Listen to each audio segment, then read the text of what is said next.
Good afternoon. New Mexico is among several states to stop administering the Johnson & Johnson vaccine over concerns of a rare side effect.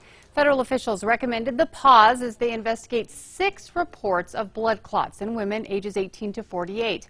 All occurred within 6 to 13 days after vaccination.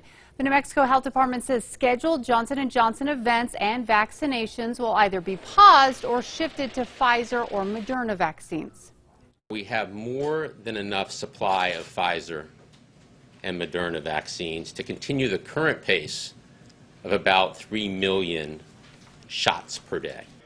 Now, those 6 cases we mentioned are among 7 million Johnson & Johnson vaccine recipients. Johnson & Johnson did issue a statement saying there is no clear relationship between these rare events and its vaccine. Now, the New Mexico Department of Health says it hasn't heard of any reported health issues here from people who've gotten the J&J shot, and they are calling the pause in using those doses a hiccup in the overall vaccine rollout. Here's News 13's Chris McKee. Johnson & Johnson shot so far represents about 3% of the total 1.4 million doses given out in New Mexico, or about 39,000 shots. Thankfully, J&J, as I said earlier, hasn't represented a huge portion of the state's total allocations ever. And so, it won't make much of a dent in our overall administration, in the coming weeks, but it will have some impact. And we'll just have to see. The state says it will ultimately vary from provider to provider as to if they can swap out a Johnson & Johnson shot for, say, Pfizer or Moderna's vaccine. Now, the good news is that increasing numbers of those 2-shot vaccines keep rolling into New Mexico. Pfizer and Moderna's vaccines account for more than 106,000 doses received in the state this week. And the state's still administering about 115 to 120,000 doses per week. Now, even with the halt on the J&J vaccine, the state isn't changing any criteria on who can get vaccinated right now, with the process now open to everyone 16 and up.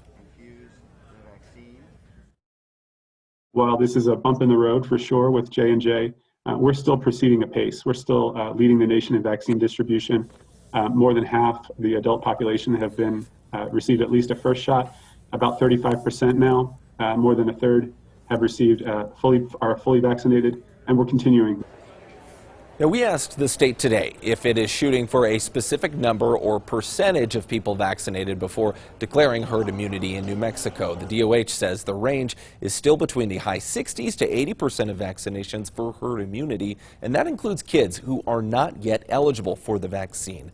About 42% of New Mexico's entire population has gotten at least 1 shot so far. Back to you. Okay, thanks, Chris. Now, the DOH says it is continuing to see spikes in vaccine registration after live online question and answer sessions. They do have upcoming events targeting the Vietnamese, disabled, and agricultural communities.